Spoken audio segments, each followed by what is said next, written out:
Hello and welcome, Lynx here, and we are playing It Gets So Lonely here. It is time for us to check out the third path. Now, in case you are fresh around, yes, there were two paths before. But now it's only one. Now it's only one! Let's go to the castle. So, you want to go to the castle? A good idea. Is it? All decent fairy tales tend to conclude in castles once their beleaguered put upon heroines are finally able to wed the handsome princess they once dreamed of. Make it double S, because it's the princesses. Double S-E-S, yeah, but whatever. Why bother trying your luck with the shore, which may very well be deserted, or the village, which will be full of dirty, barefoot peasants? It is far better skip the suffering and go straight to the grand finale. That is very astute of you. I did not realize you had it in you to be so mercenary. I can only wonder what you will uncover during your moonlight meanderings. The night is far from over, and your adventures are only just beginning. Wow. What? I mean, what? But we are 2/3 done. What do you mean? Well, I already know. There is more to it than you think. I have only that you have brushed up on your codcies. They might come in handy when one is interacting with sovereign. Royals can be temperamental after all. Yeah. If you fail to treat them with the prerequisite amount of respect, you might come to regret it. Alright. Let's meet Ojo-sama. I mean, that's what I expect. You follow the path which leads to the castle, supporting yourself on weary, aging legs which feel ready, at a moment's notice, to detach from your hips. You are a little more than a wisp of a girl, but you have been running for so very long, and your feet are so very numb, you feel like a great lumbering thing, clumsy and ungainly. The soles of your feet are screaming at you. She's doing quite a lot of steps in a very short period of time. No wonder she would be tired. I guess nobody taught her or whatever about proper running. Yeah. Technically, even in here, nobody would tell you that. You need to find out on your own. Anyway, you need to lie down and quickly. You only hope as you continue to run that you will find a spare room available for you in the castle. You don't know what exactly will await you at the castle, but you have visions as you run of a vast, opulent dwelling. This dwelling will surely be full of finely furnished rooms in which you might rest your weary head. There must also be a king and a queen inside the castle. You ponder who will be kind and wise, and what of their children? What of the princess? Every good castle must possess a princess, who will take pity on you and your plight. You can imagine the face of this generous princess with ease, thanks to the fairy tales you read in abundance as a small child. I'm telling you, I can feel it. It's Elizabeth Bathory, come on. The princess will be fair of hair and blue of eye, with soft pink lips pursed like rosebuds. Her limbs will be slender, her hands dainty and unsullied from physical labor, and her sensibilities will be sweeter than marzipan. Am I the only one who doesn't like marzipan? Please tell me I'm not. She will be kind to you and compassionate, just like an older sister. You do not know what older sisters are like, for same. Or younger sister, same. For that matter. You are only guessing. You are not a complete fool, however, despite your tendency to daydream, and you do have a few reservations. Monarchs do not, as you know from voracious reading, have the best track record when it comes to caring for the peasantry. Yeah. Was there not a very famous queen who once said, with a cavalier wave of her hand, that the hungry peasants in her kingdom should content themselves with cake if bread was not an option. I have no clue. Anyone? Do you have that info? You think that this might be a misquote, but the point still stands. For royals are supposed to grant their subjects succor in their time of need, this does not always happen. In fact, it very rarely happens. Kings and queens and princesses are just people at the end of the day, and they are subject to the same caprices that all humans are. You know what? We don't have princes, kings, queens and princesses anymore, but to be quite fair, basically this is what politicians are doing. They don't give a damn about humans that are not in a way their equals in terms of money, or that are higher in those terms. They don't give a damn, we all know that. Anyway, I don't want to make it political here. They can also be careless and selfish and inconsiderate. I mean, they are, yeah.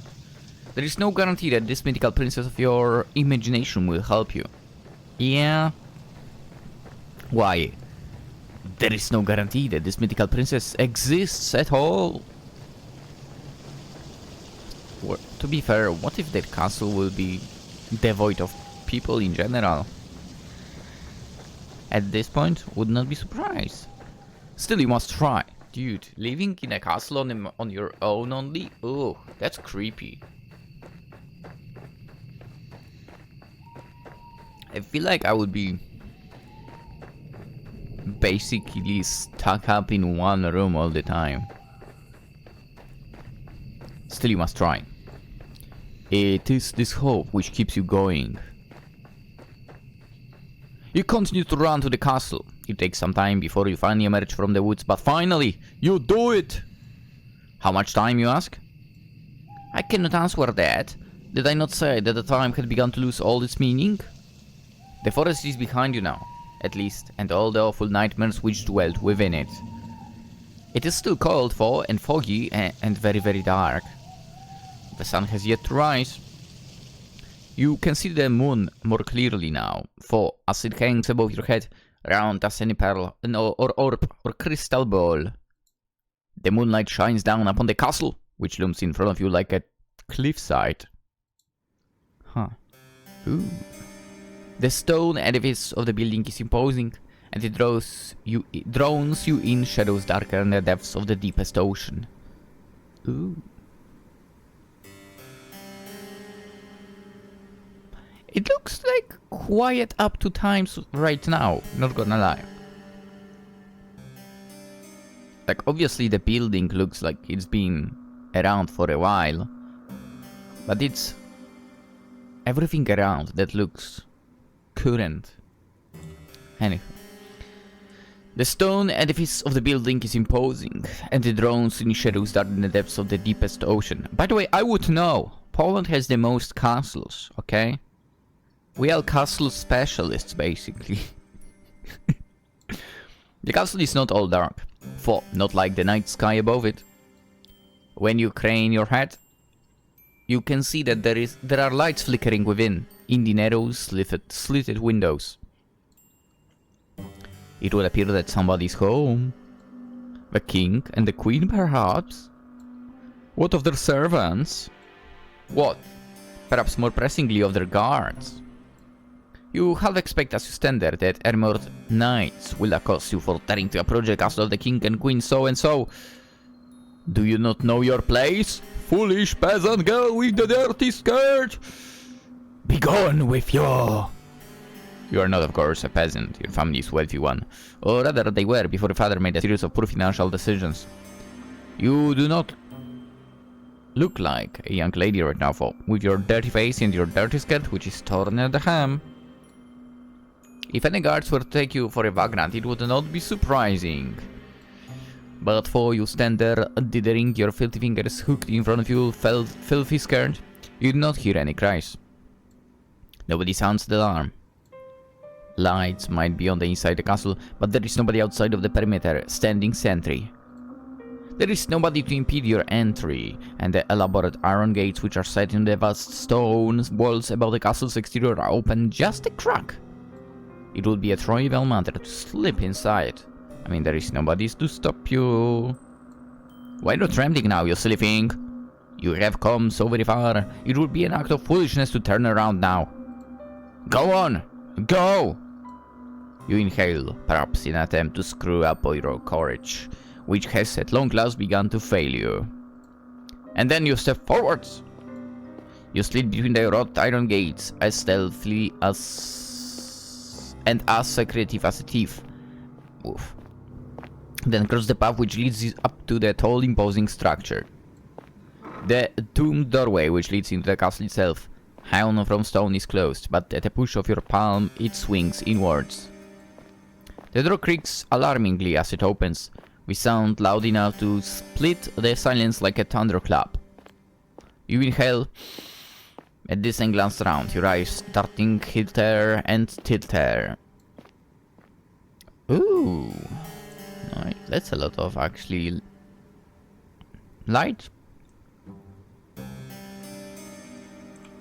If there are any guards posted about the castle's grounds, they should all have been alerted by that sound. Will they come for you at long last? What will happen should they catch you? Will they throw you in the dungeons? That does not sound like a pleasant way to spend the night. At least you would have a roof over your head for, and you would not have to keep walking. Your feet really do age. You stand there for an indeterminable amount of time, your heart pounding a panicked, irregular rhythm in the base of your throat. I don't know if you can hear that. I probably will be able to. Right, that's too loud.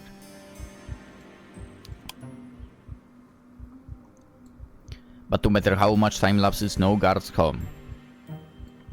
You are thankful for your good luck, for it does make you wonder, where is everybody? Why, it is almost as if all the people in the world have disappeared. Could you be the very last human left alive? You frown, then press your palm back against the door. You push less cautiously this time, heedless of the loud sound which splits the silence. There is no point in worrying about the guards, not when they might very well be non-existent. You enter the castle secured, you then take a step forwards. The creepy paintings, yeah? The door swings shut behind you, and the resultant slam makes you jump. You did not expect that. Your heart knocks against your ribs, and with wild eyes you glance about. You are standing in a vast entrance hall made of stone which splits off into any number of passages. At the very end of the hall, meanwhile, there is a large, elaborate staircase, one which seems to extend to the heavens themselves. It is dark inside the hall, but there are numerous torches set in sconces in the stone wall which are aflame. They offer some relief from the shadows. You can hear the faint sound of the wind outdoors as it mows against the castle's impervious walls, but you cannot hear any footsteps. You cannot hear any voices. You cannot, more importantly, hear any people. Maybe the castle is empty. If that's the case, then who lit those torches? It is a curious conundrum. You muster up what remains for courage, then cry out, addressing the empty hall in a timorous voice which fails to properly fill up the space. Hello, you say, your eyes wide. Is anybody there? Your voice echoes through the vast empty hall, but it is met, yet again, with silence. You cannot say you are too surprised, but it is somewhat disappointing. Not one to be deterred, you try again, and again, your voice growing louder with each subsequent attempt. No matter how loud your voice, however, it fails to reach any ears. If anybody is here, they do not seem to be particularly sociable. That, or perhaps they simply cannot hear you. Could they be in another room? Yes, that must be it. You will never find that pretty fertile princess of your imagination if you stand in the, you know. It is time to get to work. Put those legs of yours to good use.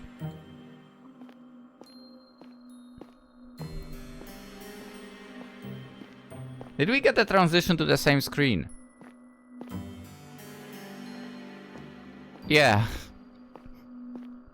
Why? Not knowing what else to do. Is there anything else you can do? You begin to explore. You examine the rooms first on the ground floor of the castle. Yes. Oh my god. Finally, a developer that understands that floor 0 is ground floor. Let's go. It's not floor 1 or whatever. Ground floor. It's called ground floor. It's floor 0. Anyway, which are of similar scale to the impressive entrance hall. Large and richly furnished, but utterly unoccupied. After some time of aimless meandering, encountering nobody save the ghosts of Aeons past memorialized on portraits upon the walls, you muster the courage to ascend to the... I take back what I just said. Ascend to the second floor? No. You ascend to the first floor. What the hell? God damn it. Ground floor is floor 0, for heaven's sake. It especially makes sense in the castle. For heaven's sake, come on. And then you have first floor, not second. Ah, damn it.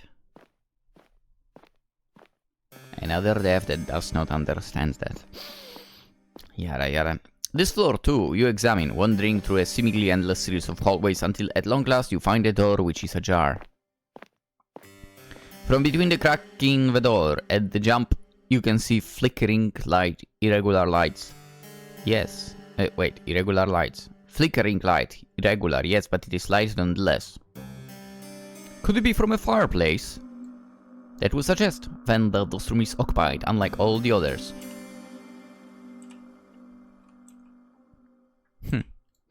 Perhaps that kindly princess you dreamed of will be awaiting you in the room. It is with a trembling hand that you press your palm against the door. Ding. You push it.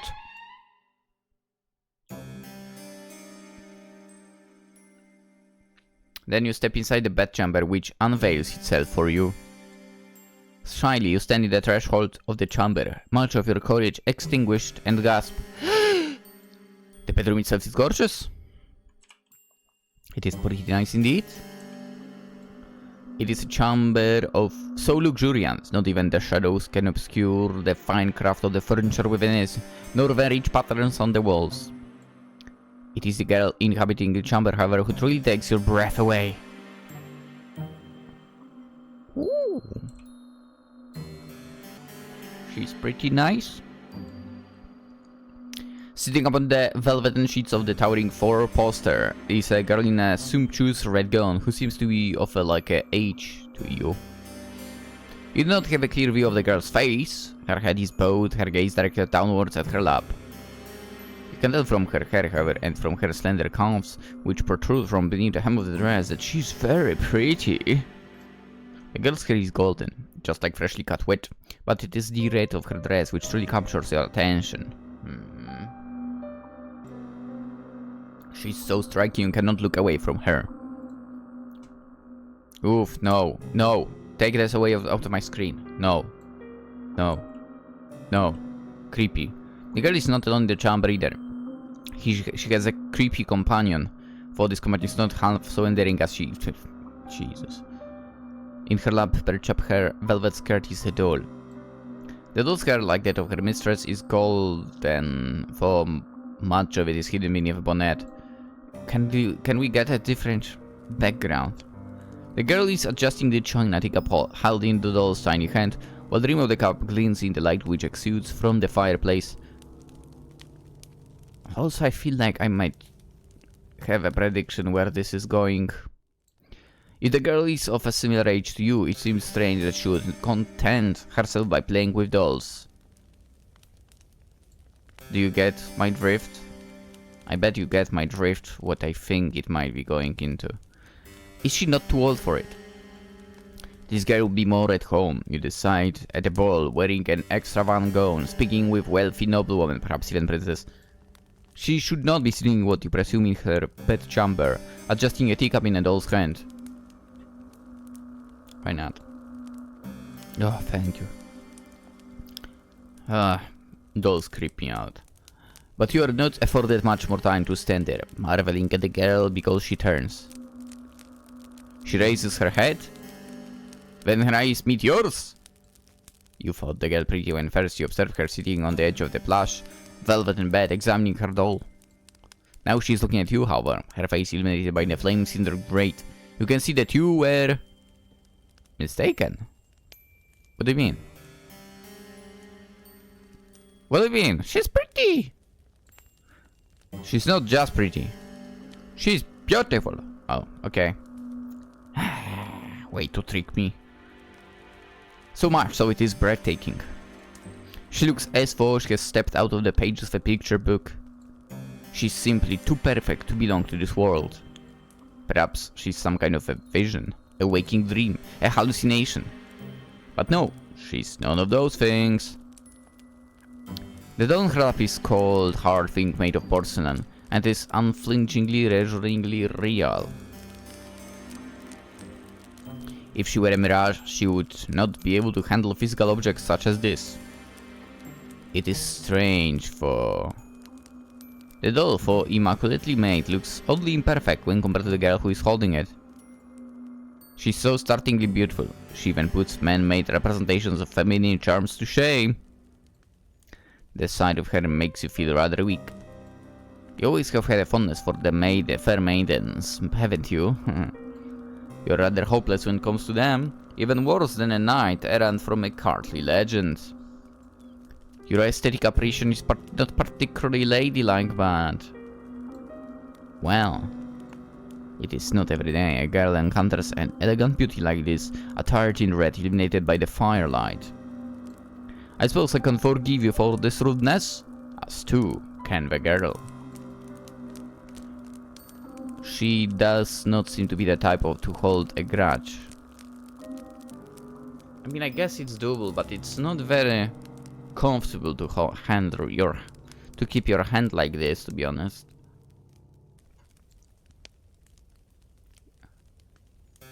This would be Ojosema laughter right now, by the way, now that I think about it. Oh, the girl says in a voice that's surprisingly enough far less refined than her appearance. It is good to see you. I've been waiting. Has she? That is news to you? You blink, perplexed, a response on the tip of your tongue, but you are unable to expel it into the ether. The girl is setting her doll aside. Then she stands, the hem of her dress swishing about her legs. Nimbly, like a ballerina, she canvasses the space between you. Her room is so very large, there is quite a lot of space, then takes your hands in her own. You must, the girl says, her eyes aglow with excitement. Be my new lady's maid. It's been a while, but it's such a relief that you finally arrived. I knew that you would. You'd never leave me alone, not when you knew how long I was waiting. Oh, I'm so happy. What? The girl's good mood is contagious, so much so you find yourself being swept away in it. You are tempted to accept any identity she might press upon you.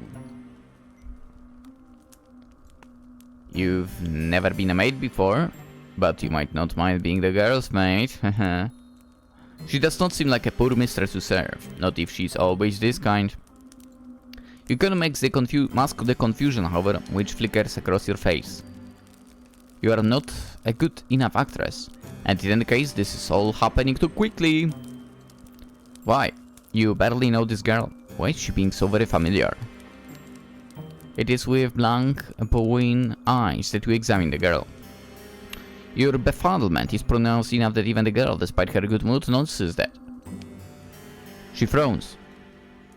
Then she says, her fingers sliding away from your own. Or am I mistaken? Are you not my new lady's maid after all? The disappointment in the girl's face is abundant, so much so your heart clenches. You don't know her, she's still a stranger. But you are struck, all of a sudden, with the intense desire to appease her. You do not want to let her down. The thought is devastating. You are not aware, you tell her, that you had applied to be her maid, but if that is what she wills, you would not be opposed to it. You pray that she forgives you for your discombobulation. You come from a distant country and you have traveled for many miles. You know not where you are and you do not know who she is. What? You don't know who I am? To be fair, it's a good thing. You know what? Very sensible thing to basically be truthful in this situation. Yeah.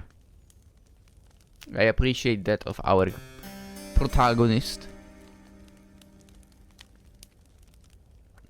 It is regrettable to tell her, but no, you don't know her. For that is no fault of her own.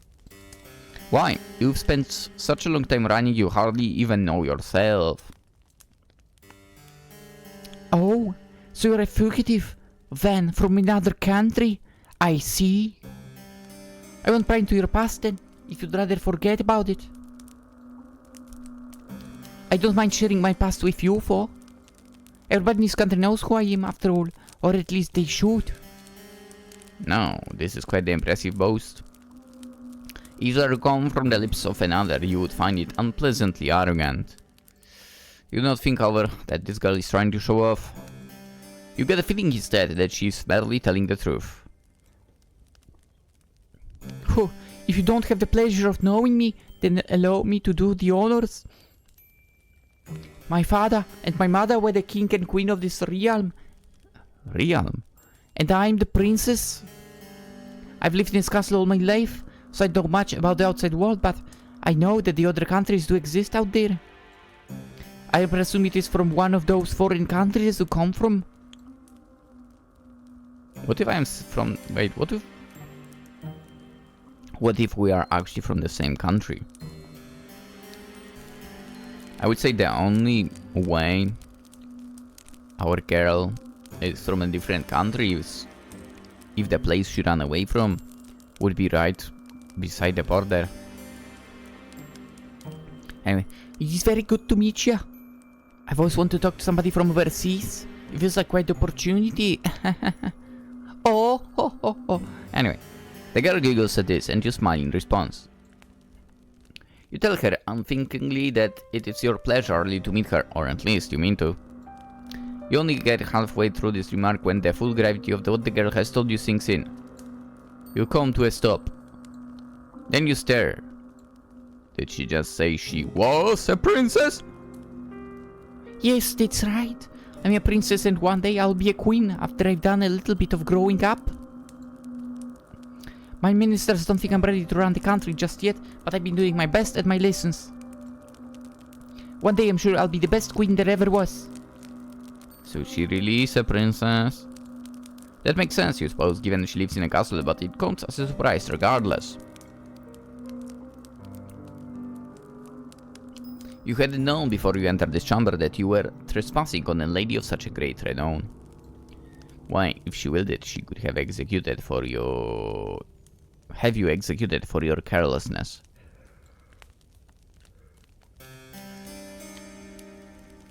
An ugly red flush creeps up your face. A flush which is far more lurid than the princess's dress as you look at your feet. To your feet. Bashfully you stammer out a new address that you are very sorry for intruding upon her and you hope that she can forgive you. Oh, it's alright. Think nothing of it. I don't mind really. We all make mistakes. And anyway, you weren't to know. You said you weren't from around here. I mean... I would definitely not react like that if someone entered my house and I had no idea who that is. I would immediately basically throw fists. Come on. Get some common sense. You nod your head in silent affirmation. It isn't a complete lie. You really are not from this country.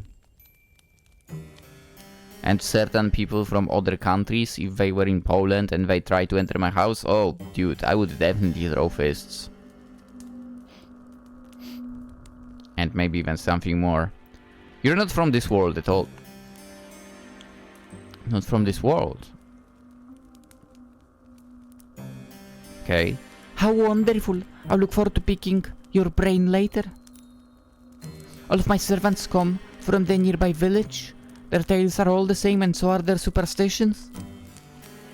I could do with a breath of fresh air. My last lady's maid told me I was too impetuous, but I don't think there's anything wrong with waiting a bit of adventure. Not that I've ever been afforded much of that. I've been shut up in here for so long. I hardly ever get a chance to talk to other girls my age. My last lady's maid was older than me, and so was the one before her, and the one before her. Some of the princess's fair mood seems to dissipate as she speaks, her expression turning by degrees into something rather more pensive.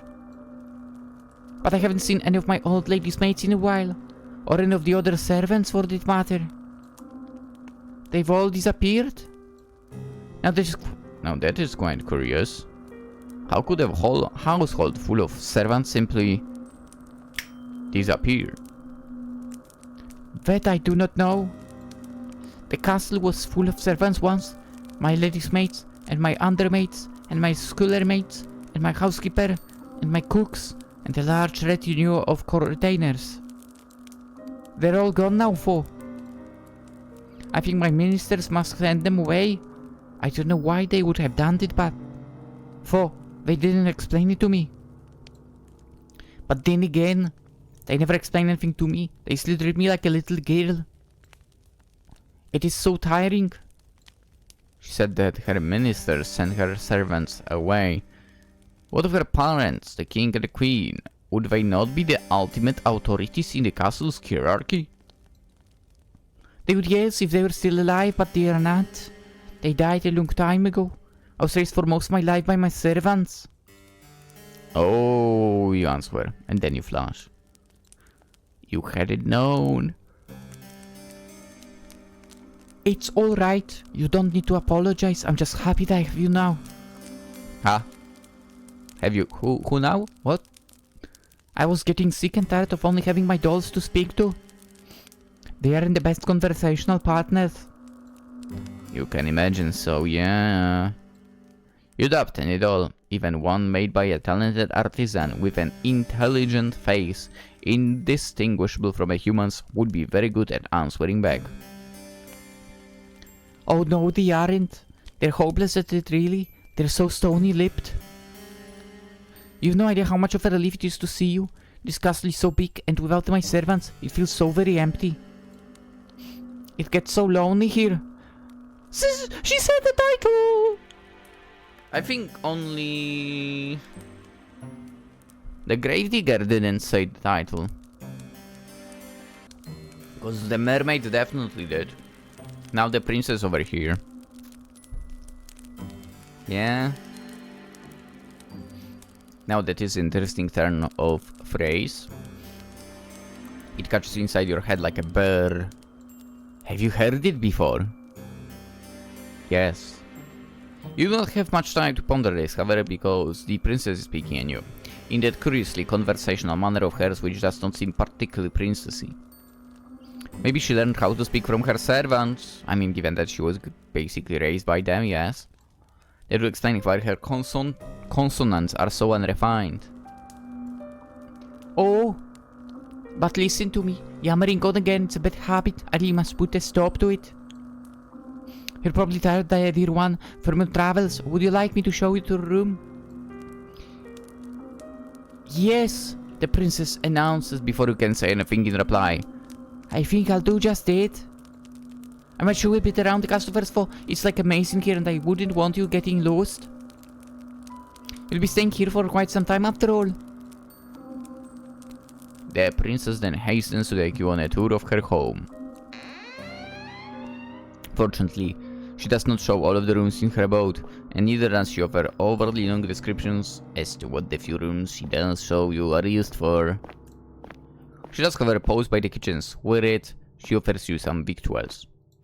Once the growling in your belly has been satisfied, the princess then resumes her journey. She leads you down a dark twisting hallway and up a series of equally dark twisting steps until she arrives, at long last, before a door. The princess pushes this door aside summarily, thus permitting you entrance to a small humble bed chamber.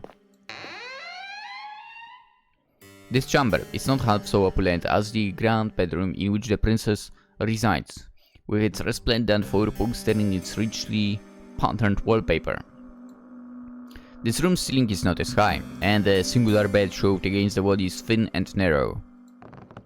The walls are an unassuming beige, and the floor beneath your soles is of warped wood. There is a malodorous scent too, which hangs in the air, one of disuse and general decay. You get the feeling that nobody has slept in this room for quite some time. That might explain why it feels so very cold in here.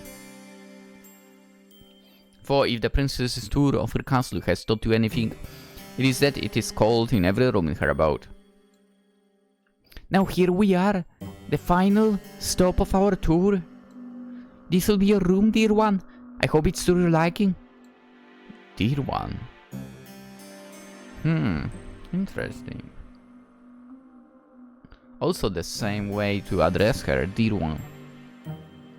The princess, despite her exalted status, looks somewhat uneasy as she observes you, her eyes upturned like those of a loyal dog's. Is she concerned about your reaction to this room? Perhaps she is afraid that you will turn your nose up at her kindness. For a princess, she is awfully eager to please.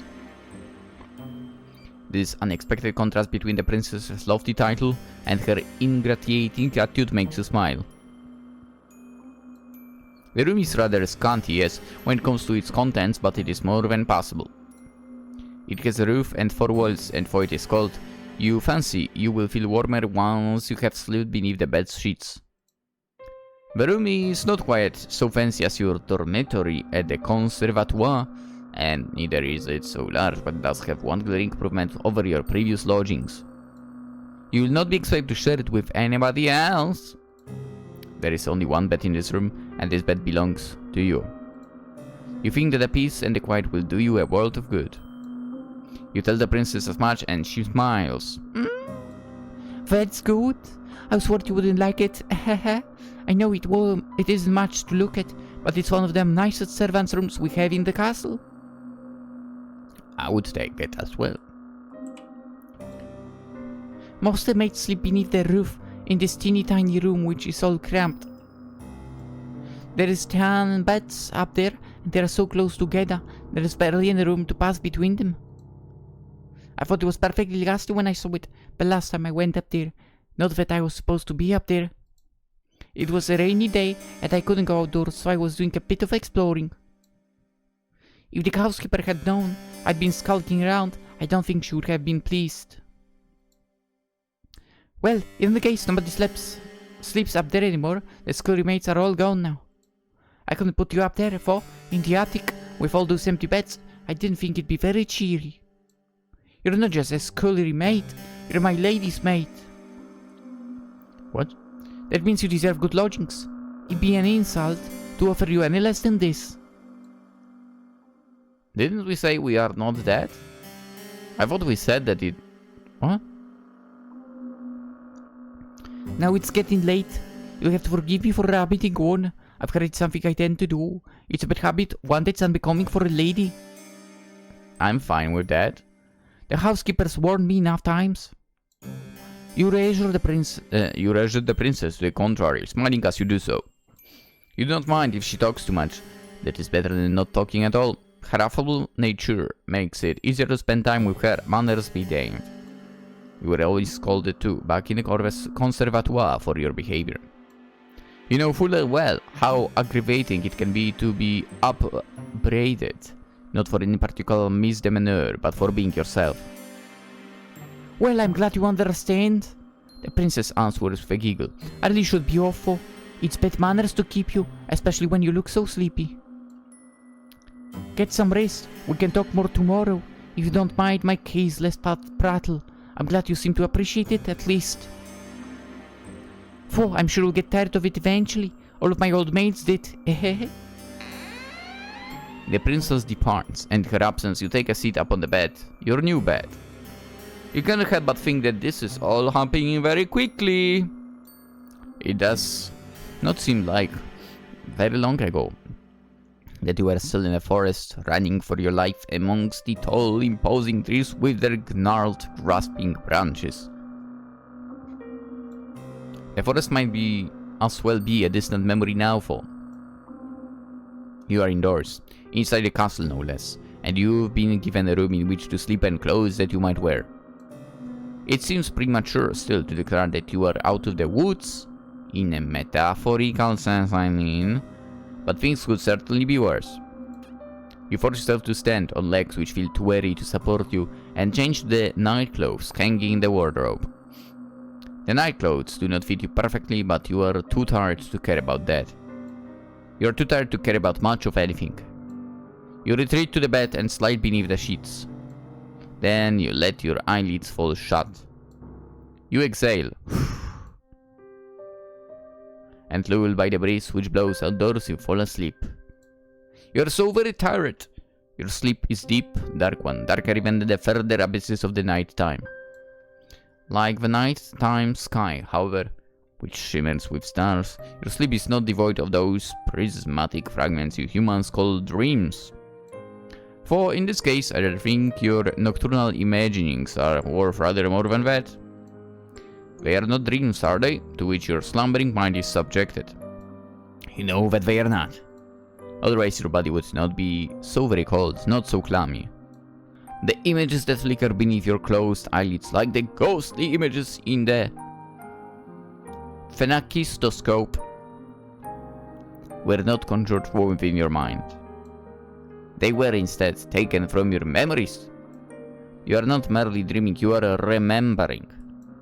You remember the girls who slept in your dormitory, and how they always hastened to use the showers first, so you were last for breakfast. You remember how, when you finally did arrive at the dining hall, the most desirable morsels had already been snuffed out by the girls who got there earlier. You struggled too to find a seat once you finally did get your hands on some food, because somebody ever wanted to sit with you. The other girls all acted like you were a leper, save for when they wanted favors. They never asked for those favors, mind, for why would they? To them, your father's prestige did not matter. They were all wealthy ladies too, many of them wealthier than you. When everybody has the airs and graces of a princess, how is anybody supposed to stand out? You stood out the least in your class, perhaps because you were one of the smallest, the frailest, the sickliest, who always came down with colds in the winter. Your poor health did not stop the other girls from treating you as a servant for, when they remembered that you existed, of course.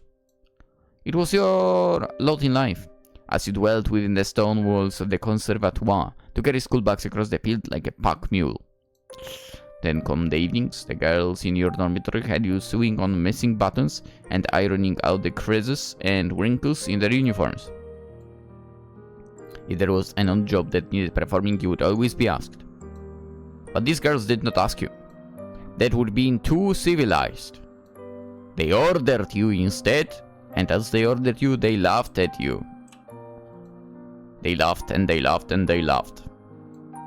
The laughter hurt, but it hurt considerably less than the kicks did, and the slaps and the pinches. Once during an embroidery lesson, one of your classmates had an accident with her sewing scissors. She stumbled, or at least she pretended to, and before you knew it, the silver blades of those scissors were embedded in your left palm. Oh! Ah! This happened quite some time ago, when you were even littler than you are now, but you can still remember that. It hurt a lot. Well, yeah? The scissors were sharp and they perforated your skin, not all the way down to the bone, but enough to bleed. Your wound bled bright red, like strawberry jam all over your embroidery. Then, when your professor saw it, she shrieked. Her face turned as pale as way, and she looked for a few minutes as though she might faint, for you were the one who was in pain. Your professor looked at your face, she could not bear to look at your hand, then demanded to know why you could not be more careful. Huh? Her tone had been an accusatory one, almost as if you had stabbed yourself in the hand with your scissors to goad her. That bitch. The pain in your hand hurt, but the giggles of your persecutors hurt all the more. They never were punished for that. Wow. Perhaps your professor did not care enough to punish them. That bitch. Perhaps she, like everybody else, thought it was all your fault. The wound, when all was said and done, was not too deep. You did not even need any stitches. It healed well enough in time, on its own, for it still left a scar, a white raised thing like a crescent moon. You still have that scar. Yeah? You don't know how much blood you lost. It seemed like a lot back in the classroom. You could smell it in the air, sharp as iron, but couldn't have been that much, evidently. If your wound had been more serious, perhaps your professor might have cared. Perhaps your classmates too would have felt some modicum of guilt over what they did. But this seems very unlikely. You know that your blood meant nothing to your classmates. Why should it? I guess it would mean only if they needed it themselves, right? If you meant next to nothing, then the blood in your veins was, if such a thing is possible, even more inconsequential. Huh. Gee.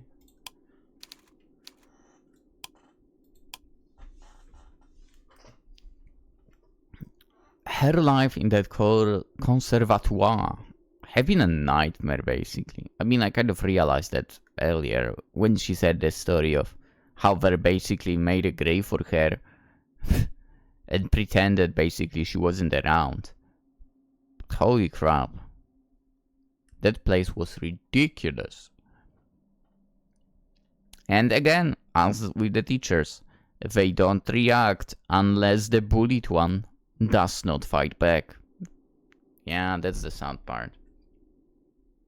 The teachers are always late with that. Anyway, that's it for today. We'll see how the things will go with the princess in the next episode tomorrow. Yeah, that's how it's gonna be. As per usual, consider liking the video, subscribing and so on. Always super appreciated, and I wish you all a wonderful day. Bye bye.